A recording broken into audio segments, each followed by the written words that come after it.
Jangan lupa like, subscribe, and share. Lagi-lagi NTT mendapatkan sorotan, kali ini datang dari salah satu filsuf nasional yang kontroversial, yaitu Rocky Gerung, yang sempat videonya tersebar dan mendapatkan respon dari berbagai kalangan, khususnya diaspora NTT maupun masyarakat NTT yang ada di NTT. Nah, video ini mengisi tentang pernyataan Rocky Gerung bahwa ada ancaman IQ rendah di NTT. Nah, selengkapnya mari kita saksikan video yang dimaksud. NTT ada satu daerah yang boleh disebut sebagai paling miskin di Indonesia, yang mempraktekkan satu prinsip bahwa ibu setelah dia melahirkan, dia harus tidur di dapur selama 40 hari, tidak boleh makan daging bersama bayinya. Lalu kita mulai berpikir,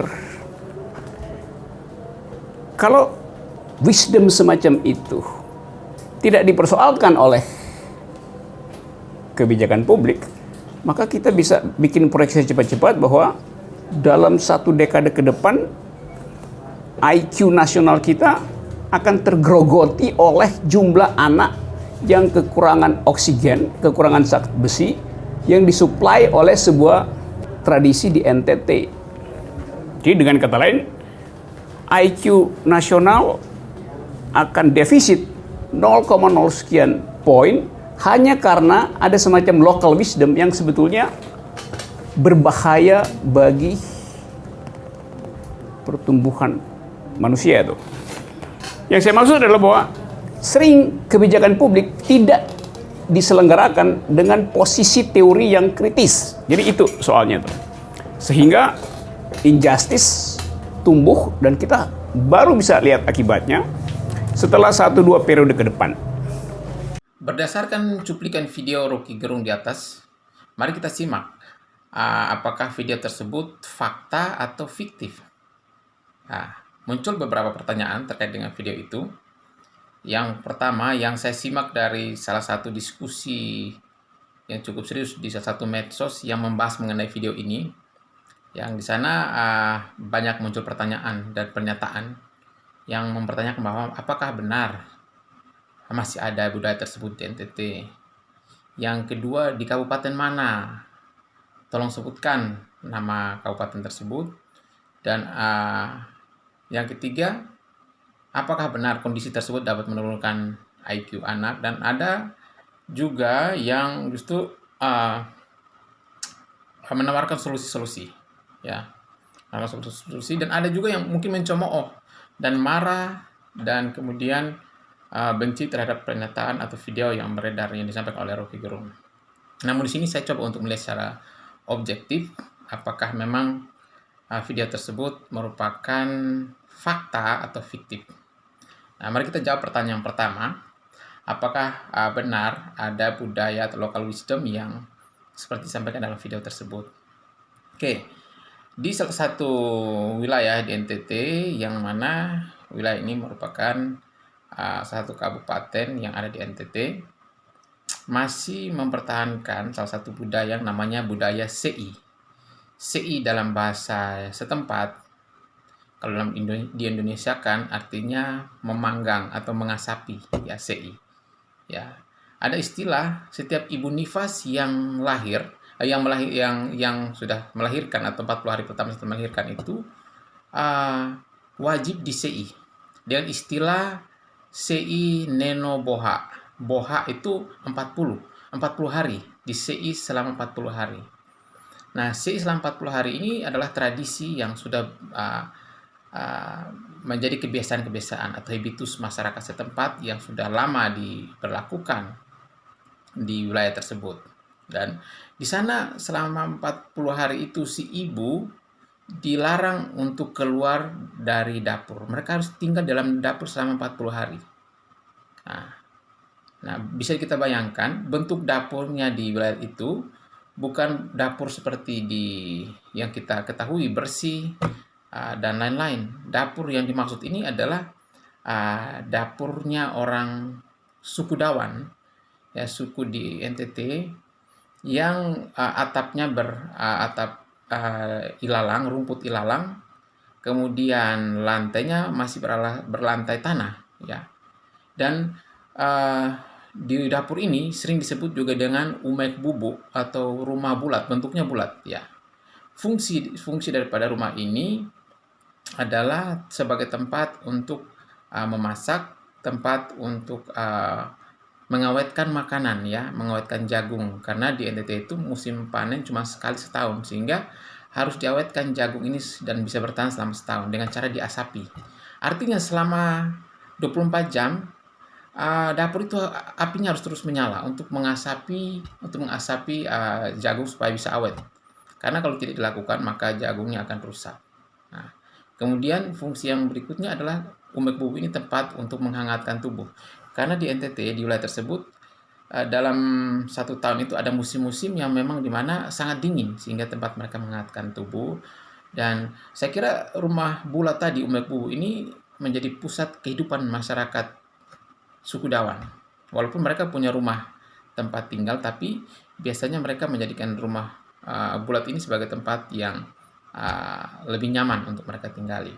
Nah, kita kembali lagi, si bayi dan si ibu harus tinggal selama 40 hari. Bayangkan asap yang terus dihasilkan oleh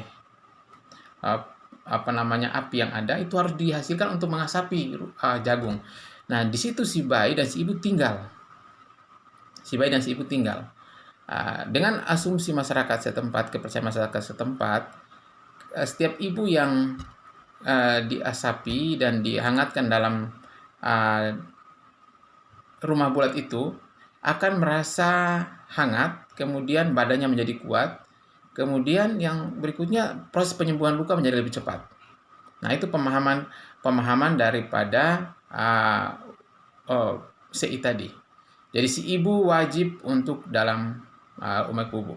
Nah, selanjutnya terkait dengan CI tadi, ibu dilarang juga untuk mengonsumsi daging, ikan, telur, karena diasumsikan akan menghambat penyembuhan luka pasca melahirkan. Oleh karena itu memang ini berlaku secara umum di masyarakat setempat.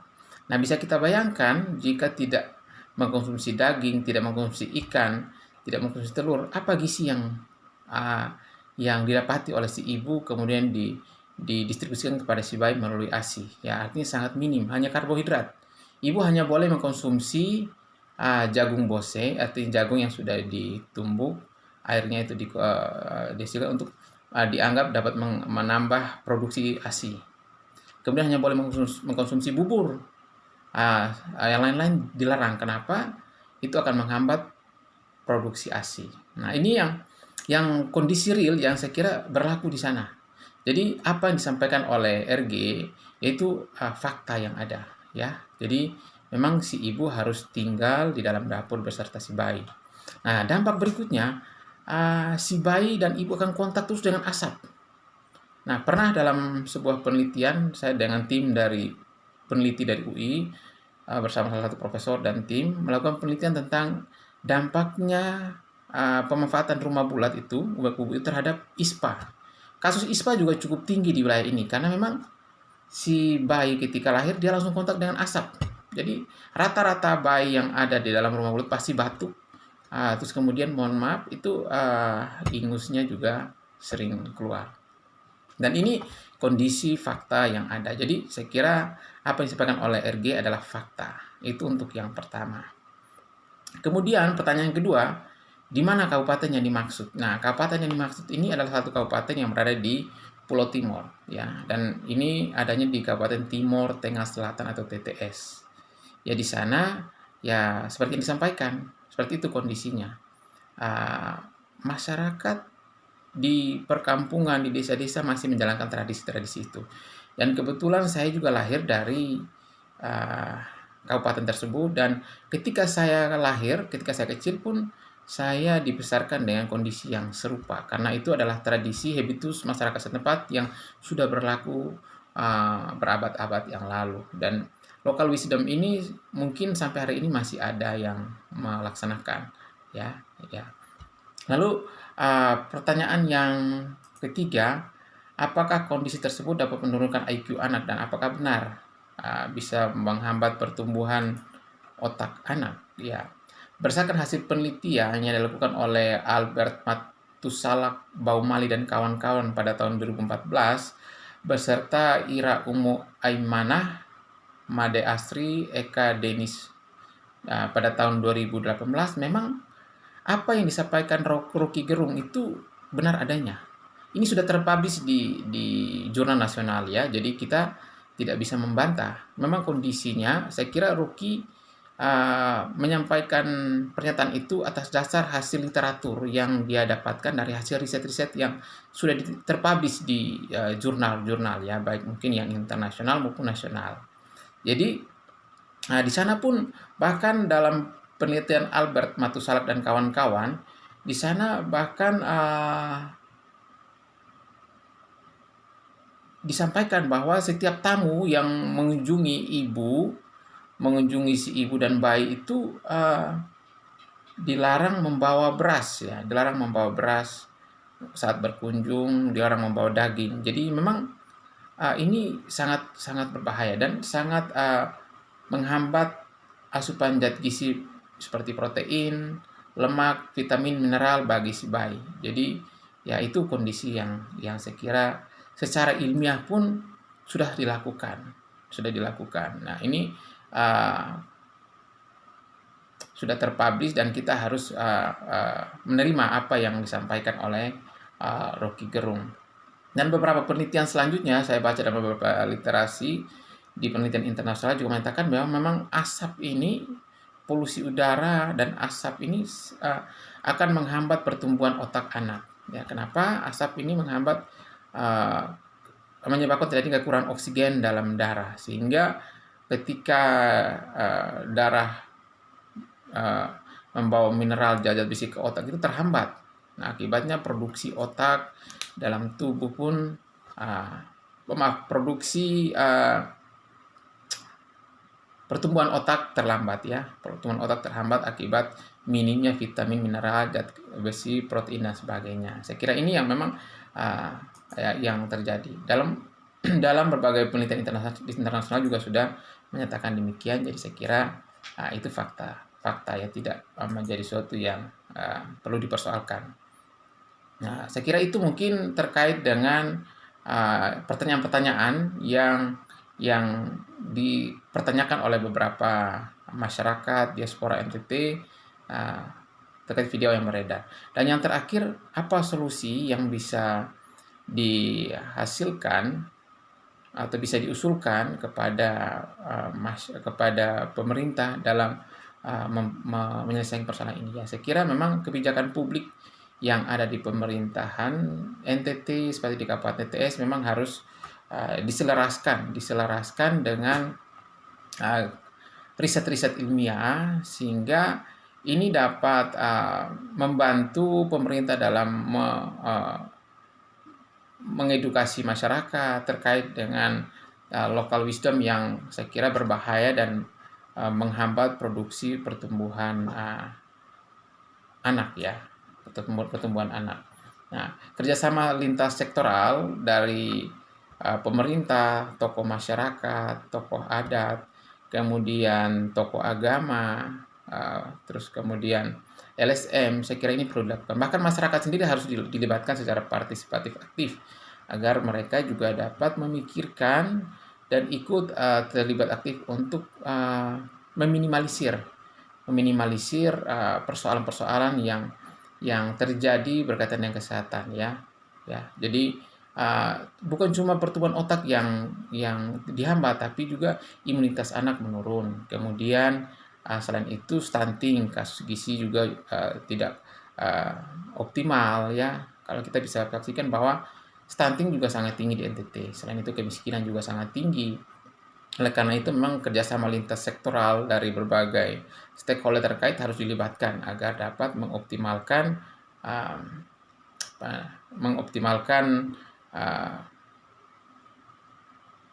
upaya untuk mengurangi kasus-kasus gizi buruk, kemudian mengoptimalkan peningkatan gizi anak dan sebagainya. Mungkin itu yang bisa saya sampaikan. Kita ketemu lagi dalam video-video berikutnya.